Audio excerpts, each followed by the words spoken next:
Mes chers amis, bonjour. Je suis Rachel Chawat, l'auteur de La Petite Robe Noire. C'est mon dernier roman, une politique fiction qui, bien évidemment, trace sur la montée du djihadisme. Je m'inspire à la fois de l'actualité, mais avant tout de nos textes de Torah qui en disent très long sur cette procédure amalécite. Donc, je vous situe un petit peu le contexte. J'ai eu une opportunité d'être confrontée donc à Salah Abdeslam dans cette fiction, et il me met en contact direct avec l'État islamique, avec une des jeunes femmes qui s'y trouve, d'où le titre de mon livre La Petite Robe Noire. Et le texte que je vais vous lire tout de suite, c'est Femme voilée parce que je le vaux bien. Abdel m'avait donc remis en catimini le pseudo de son ami d'enfance, et c'est ainsi que j'avais obtenu ce rendez-vous sur Skype, celui-ci si risqué pour Fatia.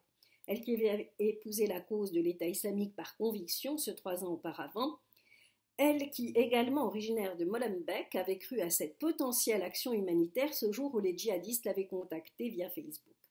À ce jour, en deuil de son premier époux, en attente d'un nouveau martyr à épouser, elle se trouvait alors dans la maison des femmes, dans cette perspective de devenir mère le plus tôt possible.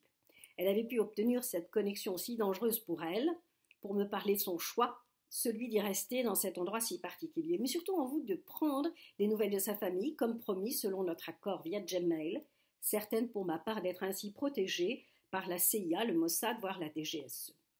Oh, elle n'hésita pas à se confier, à répondre à toutes mes questions. Les yeux à peine visibles, bien dissimulés sous son hijab, je ne pouvais voir que sa pupille si obscure, si triste, si vide autour de cette étoffe encore plus sombre. Comment se pouvait-il qu'une adolescente pourtant éduquée à l'européenne avait ainsi pu aborder sa vie de façon si soumise, soit cette seule vie d'épouse si bien rangée? Son premier époux était mort pour Allah. Elle attendait son prochain mariage pour répondre à toutes les exigences du prophète. Fatia, qui avait connu les discothèques, l'université, les écoles mixtes, avait choisi de son plein gré de revêtir l'habit de la parfaite épouse. Oh, je n'eus pas de mal à rentrer en contact en effet avec elle. Elle avait plus que besoin de recréer du lien. Son français bien léché ne m'étonna pas. Elle avait autrefois opté pour une licence en droit à Lille, et d'avoir repris volontairement mon accent ch'ti l'invita de suite à la confiance. Elle avait décidé de rejoindre son amoureux, celui promis de Dieu, lui ce héros, prêt à donner de sa vie pour mourir en martyr, elle dorénavant adulée pour toute cette extrême générosité, l'État islamique l'ayant rebaptisée Fatia, prénom de sa grand-mère, ce dès le premier contact par le biais de leur blog, ce jour où, sans sourciller, elle avait accepté de rejoindre son paradis où se trouverait son époux, sans l'avoir même vu, ne serait-ce qu'en photo, car elle avait décidé d'y croire à ce discours si bien formaté. Son interlocutrice était alors présentée pour sa sœur, celle qui entendait avec beaucoup d'empathie sa soif de bonheur, son attachement à l'amour du prophète, sa grande ambition de faire régner toutes les valeurs d'équité et de justesse. Fatia ne me cacha pas cette approche quasi similaire à celle d'une secte mormone, avec à la clé un destin tout tracé, une vie bien rangée, une idéologie qui défend au quotidien le pauvre autant que l'orphelin.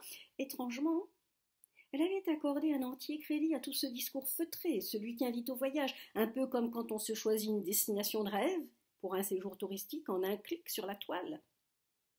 La promesse allait être tenue.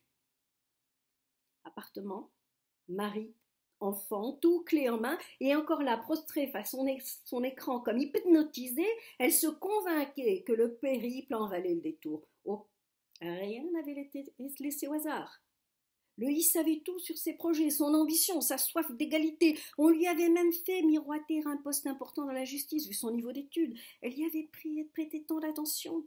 Elle qui dorénavant ne se soumettait qu'aux seules tâches ménagères. Vu l'interdiction de lire tout autre texte que celui de la charia, il s'agissait par cet entretien de comprendre son degré de soumission, les mécanismes qui avilissent au point de se dépersonnaliser, au point de se nier soi-même définitivement.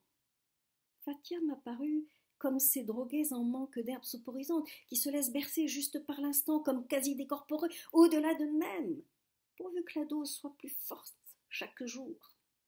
Sa voix était si fluette, si peu imprégné de vie. Mais étonnamment, quand j'en invoquai le prénom de sa petite sœur, comme si Lila eut un effet magique, je pus en deviner le sourire dans cette pupille si rétrécie sur hier.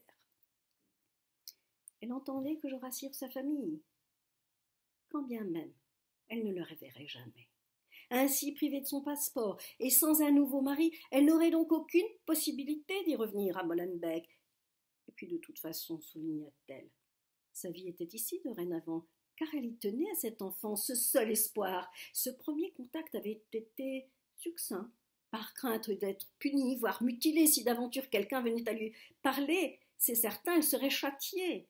Ces mots avaient été choisis, rendant grâce à chaque ponctuation, bénissant le Tout-Puissant à la fin de chaque phrase, Allahu Akbar pour toute affirmation. J'avais réussi à créer ce lien si utile pour elle, quand la vie ordinaire n'offre plus aucun horizon. Son quotidien était si plat, autant que cette barre de chocolat Mars, celle qui rassure, qui renvoie à la petite enfance douillette, celle nostalgique de la France, celle-là même qu'elle dévorait tout en me parlant, car en effet l'État islamique avait tout prévu pour les garder près de leurs époux, ce confort absolu, jusqu'à la gratuité des loyers.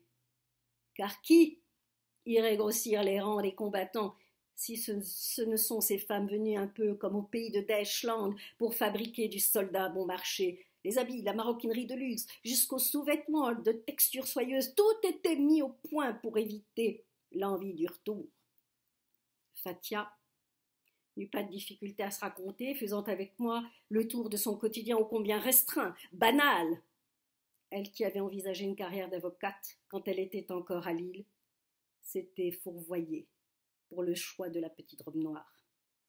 Bon, je ne vais pas tout vous lire, c'était juste un extrait. J'espère que ce texte vous aura convaincu. En tout cas, je suis toujours à l'affût d'un éditeur. On dirait que mon texte dérange. Voilà, je vous remercie de votre écoute et à très bientôt de vos remarques que j'apprécie toujours. À bientôt, Rachel.